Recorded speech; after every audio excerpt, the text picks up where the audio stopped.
Ülken yaşta uqırğa uyalma, sığın үйренуің yoxşıрақ. Bu sözlerini bұрынғы Grek şairi Ezop aytdı. İsəmisiz, bu bilim dünyası. Alдағы minutlarda. Яңа мәктәпләр, балалар бақшалары һәм оқытучылар Мәгариф милли проекты Татарстанға нинди яңартулар китерде? Қызыклы итеп укыгыз, балалар бақшаларында татар теле дәресләрен ничек мавыктыргыч ясарга? Патриотлык тәрбияләү мәктәпләрдә Россия гимны яңгырармы?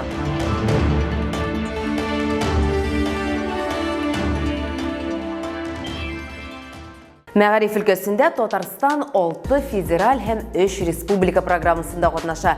Мәгариф милли проектын гамәлгә ашырылган 3 ел эчендә республика 400-дән артык мәгариф объектын җиһазландырды. Быел әле тагын 200-гә якын мәгариф объекты алды. Бу хакта Мәгариф һәм фән министрлыгы коллегиясендә сүз алып бардылар. Күтәрелгән темалары күп иде: укыту сыйфаты, уку йортлары инфраструктурасы, авыл мәктәпләренә укытучылар җәлеп итү, гимназия һәм балалар бакчалары төзелеше, көллиятләрдә кадрлар әзерләү мәсьәләләре кузгатылды. Туган телләрне укыту сәгатьләре темасы да мөһим булды. Мәгариф илкүләм проектының яңарышлары һәм нәтиҗәләре турында Эльвира Җамалетдинова.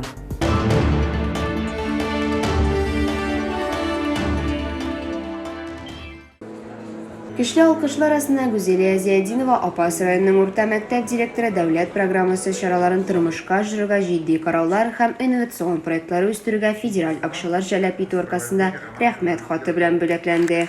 Мәгариф һәм фән министрлыгы коллегиясе утырышы Мәгариф милли проектын һәм федераль тармак программаларын гамәлгә ашыруга багышланган коллегиядә ул авыл мәктәпләрен гамәлгә ашыру шартларында үстерү үзенчәлекләре темасына доклад белән чыгыш ясады.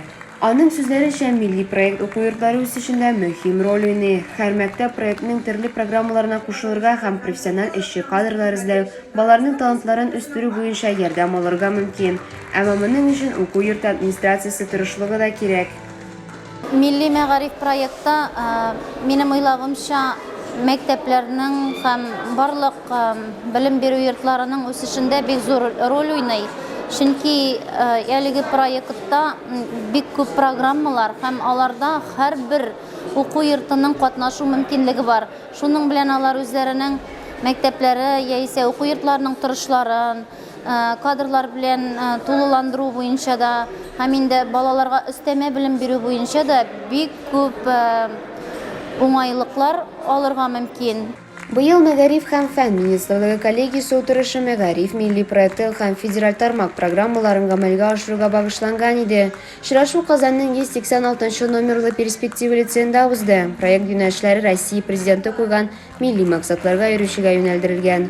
Утырышта катнашучылар талантларын тормышка ашыру мөмкинлекләре, балаларның сәламәтлеген һәм иминлеген саклау, уңышлы эшмәкәрлек һәм санлы трансформация үсеше буенча докладлар якладылар.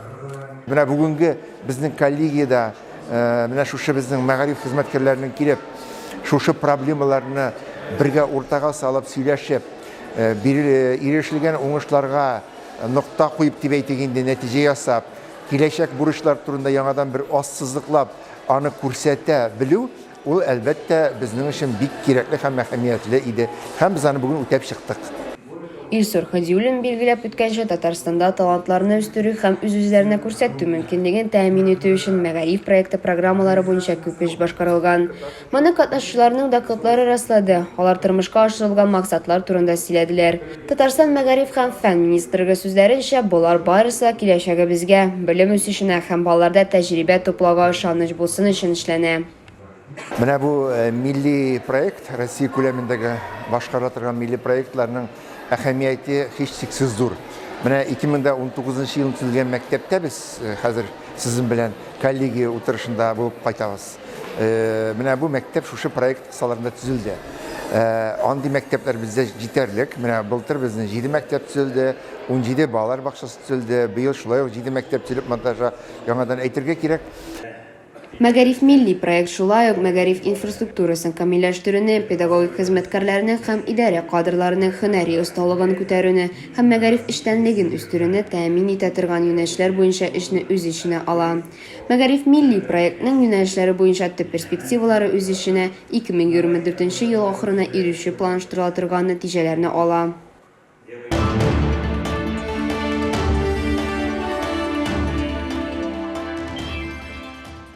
Балалар бақшаларында татар тілін ничек оқытырға? Бұл хақта яш педагогларға Қазанда озған семинарда сөйледілер. 400-ге якын педагог балаларны оқытуға дәрә ала тұрған актуаль алымнар белән танышты.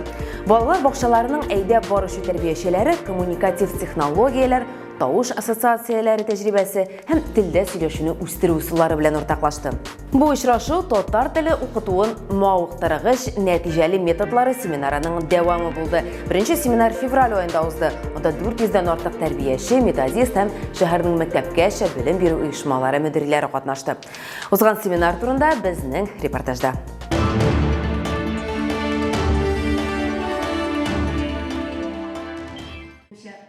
Балалар бакчасы балага татар телен өйрәтүнең беренче бакчасы. Белем дөньясы юлы башында сабыйга очраган тәрбияченең роле бик зур. Бүгенге татар теле тәрбиячесе яңа буын балаларын кызыксындырырлык заманча алымнар кулланучы, һәр даим белемен күтәрү юнәлешендә тынгысыз рәвештә эшләүче алдынгы карашлы педагог ул. Бу фикерне балалар бакчаларында татар телен укытуның заманча, нәтиҗәле ысуллары дип аталган татар теле тәрбиячеләре өчен семинарлар циклының икенче чарасында ачып җибәрделәр. Башкарма комитет җитәкчесе урынбасары Гүзәл Сәгыйтова фикеренчә, мондый семинарлар укытучыларга балаларны тәрбияләүдә үз күнекмәләрен яхшыртырга ярдәм итәләр. Аның өчен семинарның бәйрәм кебек җанлы итүе мөһим. Шулай итеп тәрбиячеләр үз эшләренә мәҗбүр итү буенча түгел, теләк белән карый алачак. Білесізме, бүгін біз бірасына башқа атмосфера бүтіней нендейдер концертқа жиылған кебек, нендейдер зор, мотор, шараға, тантанаға жиылған кебек. Һәм инде шушы бәйрәм рухы сездә саклансын иде. Чөнки дөньяга бит әлбәттә авыр вакытлар, үзегез күрәсез вазгыятьнең нинди икәнен. Ләкин менә бу укыту процессында ниндидер бергә очрашу итеп, бәйрәм итеп кабул итсәгез иде. Без үз чиратыбызда әлбәттә инде сезгә бик рәхмәтле.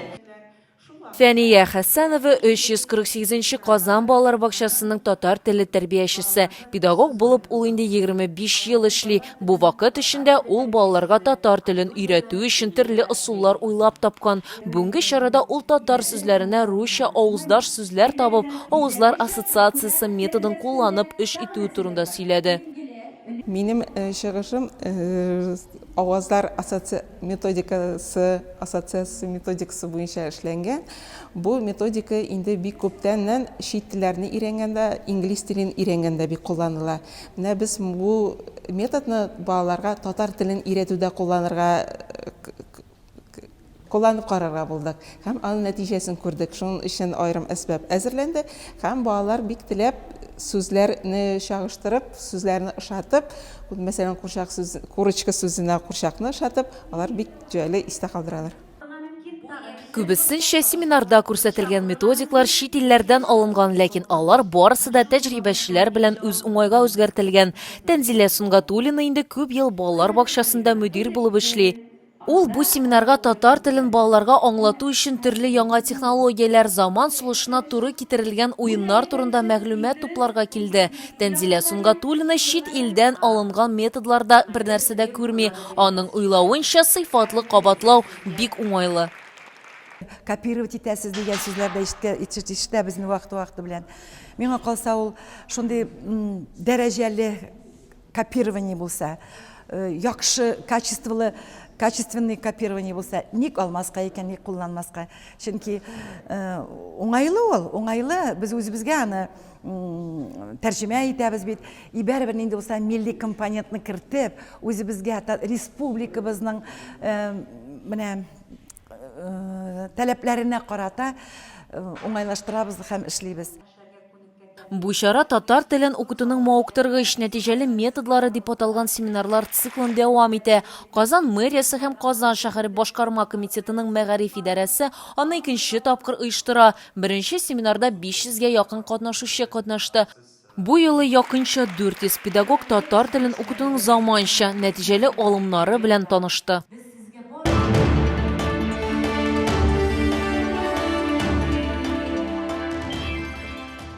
Россия мәгариф министрлыгында уку көнен гимннан башларга карар иттеләр. Илнең төп музыкасы мәктәпләрдә кайчан яңгыраячак? Бу хакта кызыклы тәнәфес рубрикасында Нияз Рахман әйтер.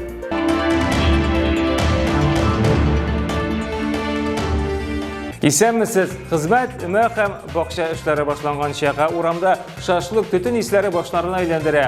Бу кызыклы тәнәфес сәхифәсе һәм алдагы минутларда интернеттагы иң кызыклы яңалыклар хакында сөйләрбез.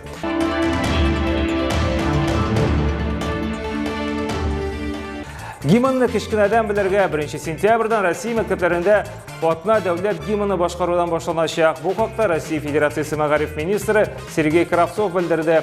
Элегрәк Воронеж һәм Калуга өлкәләрендә 18 апрельдән төбәк мәктәпләрендә дәресләр Россия ләмен күтәрү белән башланачак дип игълан иткәннәр иде.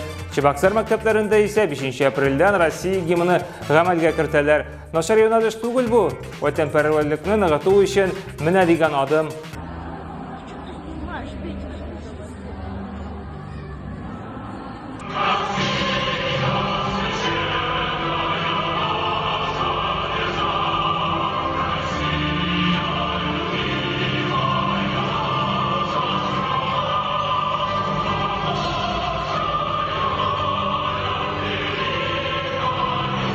Россия, священная наша держава, Россия, любимая наша. Коткаручы кыз Мәскәүдә бер фатирда янгын чыга. Анда калган бер кыз бала башта үзе түгел, эт һәм мәчене коткарган. Тәрәзәдән төтен чыккан фатирдан башта кыз үзе күренә. Аста махсус җәймә әзерләгән кешеләр сикерергә куша. Тик кыз ашыкмый, башта эт белән мәчене ыргыта, аннары гына үзе чыга. Моны өчен батырлыкка тиңнәргә була. Афәрин.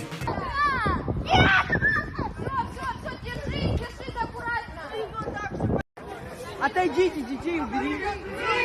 Прыгай, прыгай.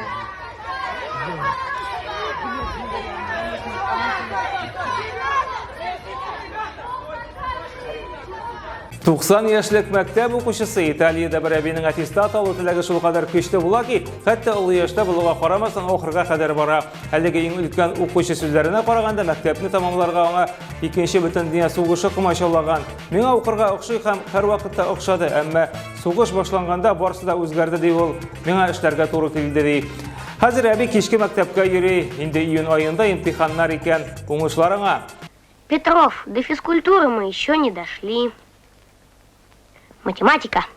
Царица полей. Царица наук. Держи дом, мышь Кукушкина! Отвечайте, чему равна сумма квадратных катетов? Каких? Первый раз слышите. Может быть, вы и о квадратной гипотенузе тоже ничего не слышали? 2, Кукушкина, 2. Придете завтра с родителями? Файдалы хезмәт. Ставрополь крайының Заветна авылында бик кызыклы түгәрәк барлыкка килгән. Монда бер дин әһеле Михаил Кузьменко мәктәп укучыларын кул эшләренә өйрәтә башлаган. Дәресләр бушка уза. Бу эшне ачу өчен махсус грант алганнар. Биредә балаларны агач, токыр эшләренә өйрәтәләр. Бер сүз белән әйткәндә, монда шөгыльләнгән балалар бик яхшы һөнәрләргә ия була.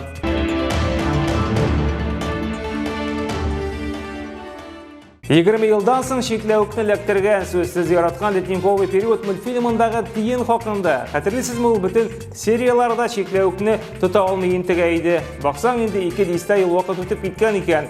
Мультфильмны төшергән компания инде үзе ябылган, ләкин авторлары өстәмә эпизод төшереп, тиенне бәхетле итәргә булганнар.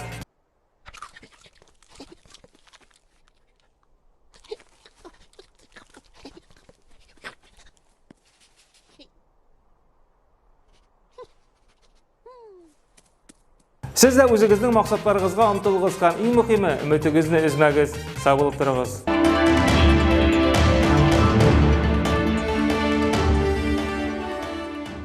Безгә социаль челтәрләрдә кушылыгыз. Шулай ук соңгы яңалыкларны Татарстан Мәгариф һәм фән министрлыгының интернет битләреннән белергә мөмкин.